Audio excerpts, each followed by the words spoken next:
Friends, welcome to Julina's kitchen. എല്ലാവർക്കും സുഖമല്ലേ? ഇന്ന് നമ്മൾ തയ്യാറാക്കാൻ പോകുന്നത് ഗോതമ്പ് നുറുക്ക് കൊണ്ടുള്ള പായസമാണ്. എല്ലാവർക്കും റേഷൻ കടയിൽ നിന്ന് ഗോതമ്പ് നുറുക്ക് കിട്ടിയിട്ടുണ്ടാവും. അപ്പോൾ നിങ്ങളുടെ കയ്യിലെല്ലാം നുറുക്ക് ഗോതമ്പ് ഉണ്ടാവും എന്നുള്ള കാര്യം ഉറപ്പാണ്. അപ്പോൾ നിങ്ങൾ എന്തായാലും ഈ പായസം ഒന്ന് തയ്യാറാക്കി നോക്കണം. അപ്പോൾ നമ്മൾക്ക് അതെങ്ങനെയാണ് തയ്യാറാക്കേണ്ടതെന്ന് നോക്കാം. നുറുക്ക് ഗോതമ്പ് പായസം ഉണ്ടാക്കുവാനായി ഞാനിവിടെ 1 കപ്പ് നുറുക്ക് ഗോതമ്പ് എടുത്തു വെച്ചിരിക്കുന്നത്. 250 ml മെഷർമെൻറ്റ് കപ്പ് കണ്ടോ, ഇതിലാണ് ഞാൻ 1 കപ്പ് എടുത്തിരിക്കുന്നത് കേട്ടോ. ഇത് ഞാൻ 3-4 പ്രാവശ്യം കഴുകി അതിനുശേഷം ഇത് 1 മണിക്കൂർ വെള്ളത്തിൽ സോക്ക് ചെയ്ത് വെച്ചു. അതിനുശേഷം ഇതിൻ്റെ വെള്ളമൊക്കെ കളഞ്ഞെടുത്തതാട്ടോ. നമ്മൾ ഒരു കുക്കറിലാണ് ഈ പായസം തയ്യാറാക്കുന്നത്. അപ്പോൾ നമുക്ക് കുക്കറിലേക്ക് ഈ നുറുക്ക് ഗോതമ്പ് ഇട്ട് കൊടുക്കാം.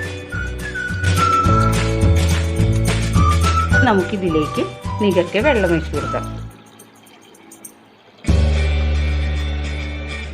ഇനി നമുക്കിത് അടച്ചു വെച്ച് വേവിച്ചെടുക്കാം. ഫ്ലെയിം ഓൺ ചെയ്യാം. ഇനി നമുക്ക് 2 വിസിൽ വരുന്നത് വരെ ഇത് വേവിച്ചെടുക്കണം കേട്ടോ. ഇനി നുറുക്ക് ഗോതമ്പ് വെന്ത് വരുമ്പോഴേക്കും നമ്മൾക്ക് ശർക്കര ഉരുക്കിയെടുക്കണം. അതിനായി ഞാനിവിടെ 400 ഗ്രാം ശർക്കരയാണ് എടുത്തിരിക്കുന്നത്. ഉണ്ട ശർക്കര കേട്ടോ. നമുക്കിത് 1 കപ്പ് വെള്ളം ഒഴിച്ചിട്ട് ഇത് ഉരുക്കിയെടുക്കാം. ഇപ്പോൾ ഞാനൊരു സോസ് പാനിലേക്ക് ശർക്കരയൊക്കെ ഒന്ന് പൊടിച്ചിട്ടിട്ടുണ്ട് കേട്ടോ. ഇനി അതിലേക്ക് നമുക്ക് 1 കപ്പ് വെള്ളം ഒഴിച്ചു കൊടുക്കാം. ഇനി ഇത് നന്നായി മെൽറ്റായിട്ട് നല്ലതുപോലെ തിളച്ച് വരണം കേട്ടോ. ഇപ്പോൾ ശർക്കര നന്നായി ഉരുകി നല്ലതുപോലെ തിളച്ച് വന്നിട്ടുണ്ട് കേട്ടോ. ഇനി നമുക്ക് ഫ്ലെയിം ഓഫ് ചെയ്തതിന് ശേഷം ഇത് നമുക്ക് അരിച്ചെടുക്കണം. ഇനി നമുക്ക് ശർക്കരപ്പാനി അരിച്ചെടുക്കാം.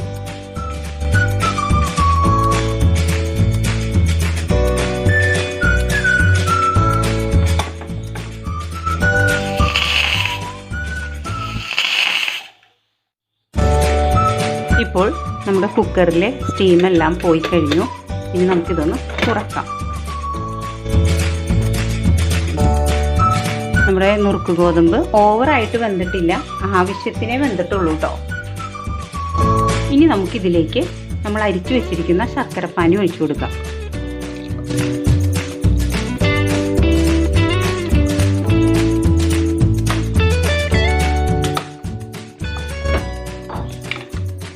ഇനി ഫ്ലെയിം ഓൺ ചെയ്യാം. ഇനി നമുക്കിത് നന്നായിട്ടൊന്ന് ഇളക്കി കൊടുക്കാം.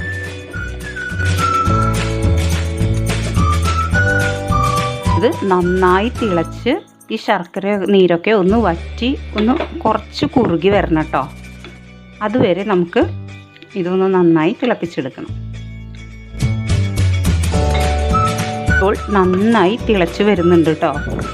ഇനി നമുക്കിതിലേക്ക് 2 ടേബിൾ സ്പൂൺ നെയ്യ് ആഡ് ചെയ്യാം.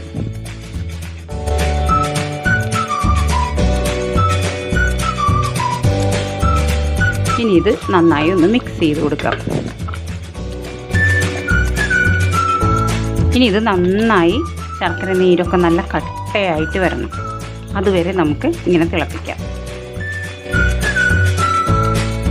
ഇപ്പോൾ നല്ല തിക്കായി വന്നിട്ടുണ്ട് കണ്ടോ നമ്മുടെ പായസം. ഇനി നമുക്കിതിലേക്ക് ഞാൻ 2 കപ്പ് 2-ാം പാല് എടുത്തു വെച്ചിട്ടുണ്ട്, നാളികേരപ്പാൽ കേട്ടോ. അത് നമുക്കിതിലേക്ക് ഒഴിച്ചു കൊടുക്കാം. എന്നിട്ട് നന്നായി ഒന്ന് മിക്സ് ചെയ്യാം.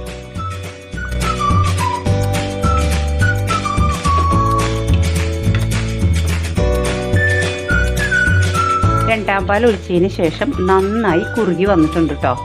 കണ്ടോ, നന്നായി കുറുകി വന്നിട്ടില്ലേ? ഇനി നമുക്കിതിലേക്ക് 1-ാം പാൽ ഒഴിച്ചു കൊടുക്കാം. 1-ാം പാൽ ഞാൻ 1 കപ്പാണ് എടുത്ത് വെച്ചിരിക്കുന്നത് കേട്ടോ. അത് നമുക്കിതിലേക്ക് ഒഴിച്ചു കൊടുക്കാം. 1-ാം പാൽ ഒഴിച്ചതിന് ശേഷം പിന്നെ ഇത് തിളയ്ക്കാൻ പാടില്ല കേട്ടോ.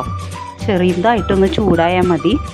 അപ്പോൾ ഒന്ന് തിളയ്ക്കാൻ പോകുന്നു കാണുമ്പോൾ നമുക്ക് ഫ്ലെയിം ഓഫ് ചെയ്യാം കേട്ടോ. ഇനി നമുക്കിതിലേക്ക് 1 നുള്ള് ഉപ്പിട്ട് കൊടുക്കാം കേട്ടോ. ഷുഗറൊക്കെ ഒന്ന് ബാലൻസ് ചെയ്യാൻ വേണ്ടിയിട്ടാണ് 1 നുള്ള് ഉപ്പ്. ഇപ്പോൾ തിളയ്ക്കാൻ തുടങ്ങിയിട്ടുണ്ട്. ഇനി അധികം തിളയ്ക്കേണ്ട, നമുക്ക് ഫ്ലെയിം ഓഫ് ചെയ്യാം കേട്ടോ. ഈ ഈ പരുവത്തിൽ ഇത് ഇറക്കണം കേട്ടോ. കണ്ടോ, ഇപ്പോൾ അതിൻ്റെ പാകം കണ്ടോ, ഇതേപോലെ ഇരിക്കണം. ഇനി കുറച്ച് നേരം കൂടി കഴിഞ്ഞ് കഴിഞ്ഞാൽ ഇത് ഭയങ്കരമായിട്ട് തിക്കാവാൻ തുടങ്ങും. അപ്പോൾ നമ്മൾ ഇതേപോലെയുള്ള പരുവത്തിൽ വേണം നമ്മൾ ഇറക്കി വയ്ക്കാൻ. ഇനി ഇതിലേക്ക് അല്പം ഏലക്ക പൊടിച്ചതും അല്പം ജീരകം പൊടിച്ചതും ഇട്ട് കൊടുക്കാം കേട്ടോ. എന്നിട്ട് നന്നായി ഒന്ന് മിക്സ് ചെയ്യാം.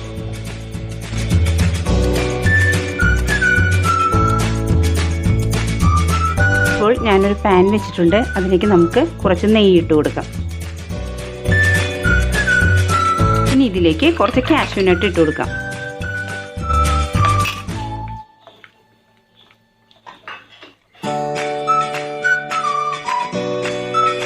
കാഷ്യൂ നട്ട് എല്ലാം ഫ്രൈ ആയി വന്നിട്ടുണ്ട്. നമുക്കതെടുത്ത് മാറ്റാം.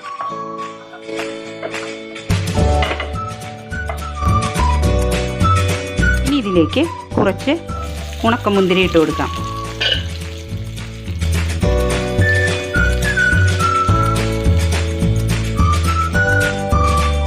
ഉണക്കമുന്തിരി എല്ലാം ഫ്രൈ ആയി. ഇനി നമുക്ക് അതും എടുത്ത് മാറ്റാം.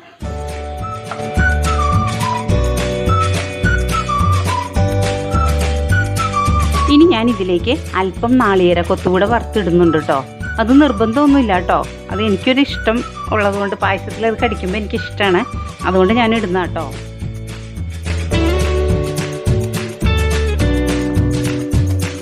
കൊത്തെല്ലാം നന്നായി ഫ്രൈ ആയി കഴിഞ്ഞു. ഇനി നമുക്ക് ഫ്ലെയിം ഓഫ് ചെയ്ത ശേഷം ഇത് പായസത്തിലേക്ക് ഇടാം.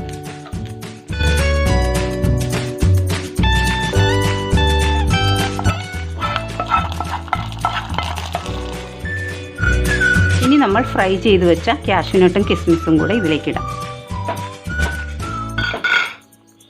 സൂപ്പർ പായസം റെഡി ആയിട്ടോ. കണ്ടോ, ഇതാണ് ഇതിൻ്റെ പാകം കേട്ടോ.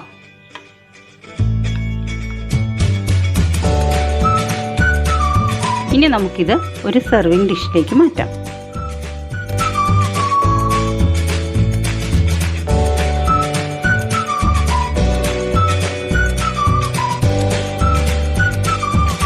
അങ്ങനെ നമ്മൾ സൂപ്പറായിട്ടുള്ള നുറുക്ക് ഗോതമ്പ് പായസം ഉണ്ടാക്കി കഴിഞ്ഞു. നിങ്ങളെല്ലാവരും ഇത് തയ്യാറാക്കണം. നിങ്ങൾക്ക് ഈ റെസിപ്പി ഇഷ്ടമായാൽ ജുലീനാസ് കിച്ചൺ സബ്സ്ക്രൈബ് ചെയ്യാനും ലൈക്ക് ചെയ്യാനും ഷെയർ ചെയ്യാനും മറക്കരുതേ. അപ്പോൾ നമുക്ക് മറ്റൊരു ടേസ്റ്റി റെസിപ്പിയുമായി വീണ്ടും കാണാം. Thank you.